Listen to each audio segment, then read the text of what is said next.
prise 2, Victor Galuchot. Alors aujourd'hui c'est tête à tête avec la montagne. Si je devais dire un petit mot à ce bel élément, ce serait d'abord que les trop rares fois où j'ai parlé avec la montagne, c'est parce que je commençais à me sentir en danger, parce qu'elle devenait hostile et que je m'adresse à elle pour lui dire que j'aimerais bien qu'elle me laisse passer et rentrer à la maison en un morceau. Et souvent je la remercie une fois que c'est arrivé. Mais si aujourd'hui j'ai l'opportunité de lui dire un petit mot, ce serait d'abord merci pour la vie que j'ai eue grâce à toi, très chère montagne. Merci pour toutes les rencontres, merci pour le caractère que tu m'as forgé et merci pour les passions que tu m'as fait découvrir. Et le deuxième petit mot, ce serait désolé. Désolé parce que on te fait beaucoup de mal, notamment pour notre passion, mais pour aussi toute l'économie qui va autour. Et désolé aussi d'avoir mis autant de temps à me réveiller. Et aujourd'hui, je vais faire en sorte d'être un très bon compagnon et de t'aider à mieux te porter.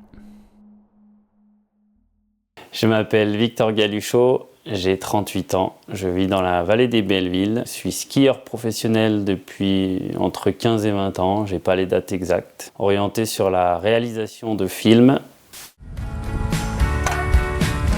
On va aller hein. Attends, c'est un peu encombrant. m'en fous, je fais du pas de patineur sur la banquise. On en a déjà fait des trucs à la con dans Bonap, mais partir au ski sur la banquise avec une échelle sous le bras, c'était du jamais vu.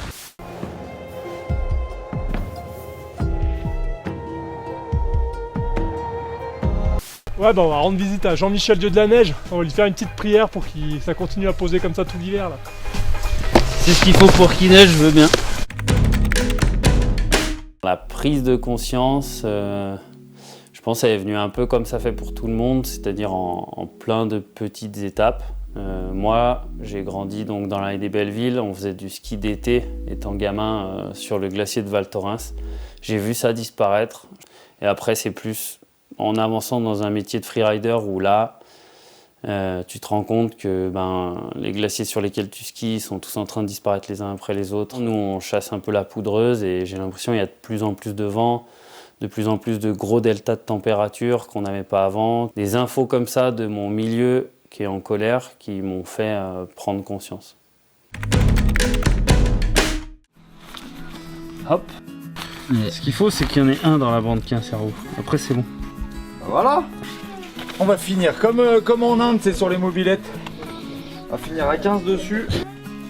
Non mais bien. J'avais eu cette idée de faire un film avec le moins d'impact possible, donc chez moi en vélo. Et donc je monte une petite équipe et on part en vélo.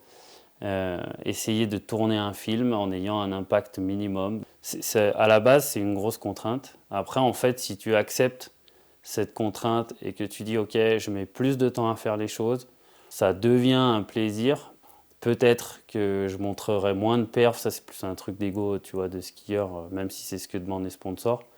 Une descente que tu as mis 3 jours à mettre en place parce que tu es monté et que ça t'a pris du temps, etc., tu la savoures beaucoup plus que si tu étais dans un hélico et que tu en avais dégommé 10 dans la journée. J'aime bien dire c'est la différence entre vivre la montagne et consommer la montagne.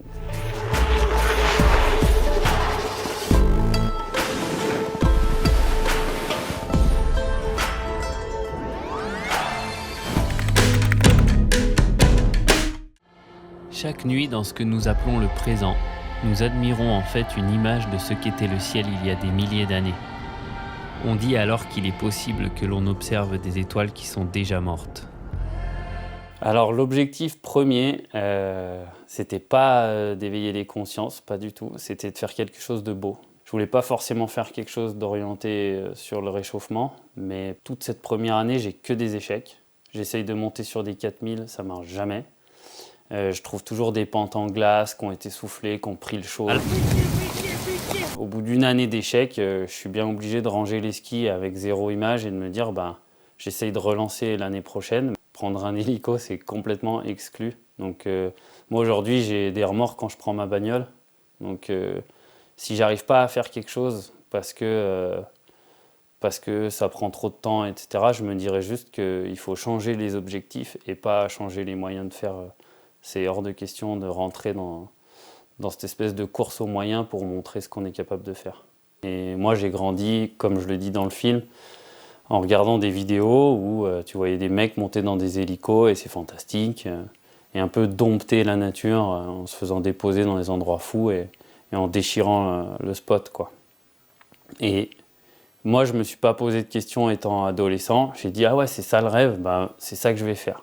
Il faut se rendre compte que le rêve d'il y a 30 ans en arrière, 50 ans en arrière, c'était pas le bon. Il faut resculpter un nouveau rêve.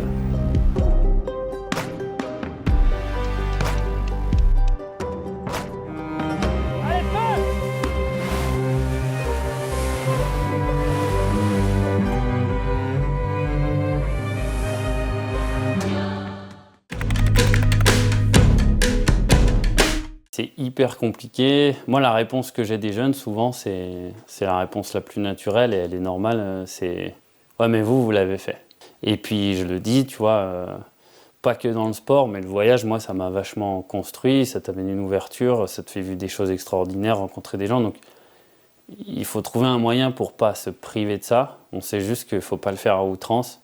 Et dans la perf, en tout cas dans le sport, c'est aussi la mission du dernier film que j'ai fait, c'est de montrer qu'on peut faire vraiment des choses grandioses, des performances qui n'ont rien à envier au reste du monde, en ayant un impact vraiment minimum. Je vis avec la frustration de ne pas aller skier en Antarctique à côté des baleines. Et c'est dur, mais c'est comme ça. Et je dors mieux le soir quand même. C'est complètement possible de faire une belle carrière, de vivre des trucs dingues et de faire partie des meilleurs mondiaux en restant à la maison. Il y a une gêne, soit il y a des gens qui sont carrément dans le déni, mais dans mes potes, il n'y en a pas.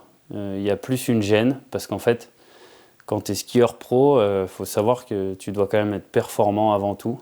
Et utiliser un avion, un hélico, etc., ça te permet d'avoir les meilleurs outils pour être performant. Donc je pense qu'aujourd'hui, il y a plein de gens qui sont conscients que c'est pas bien, mais qui veulent sauver leur carrière.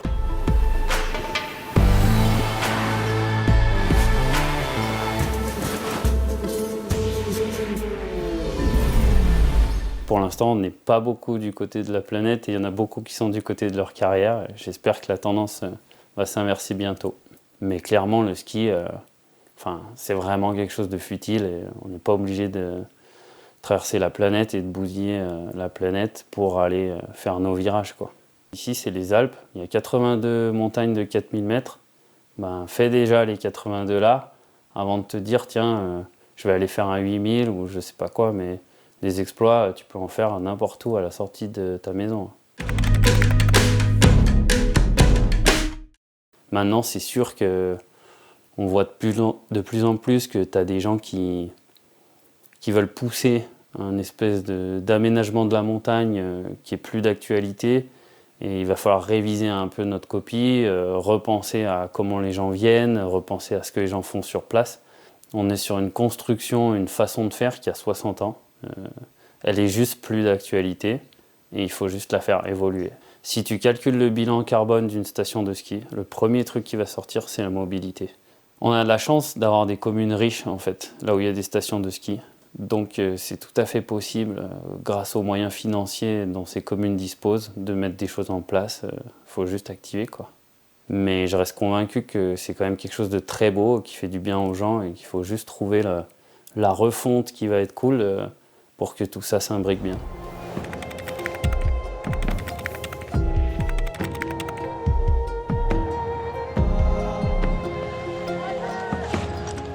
Yeah man! Merci bro! Bravo, t'as fait 8 ans!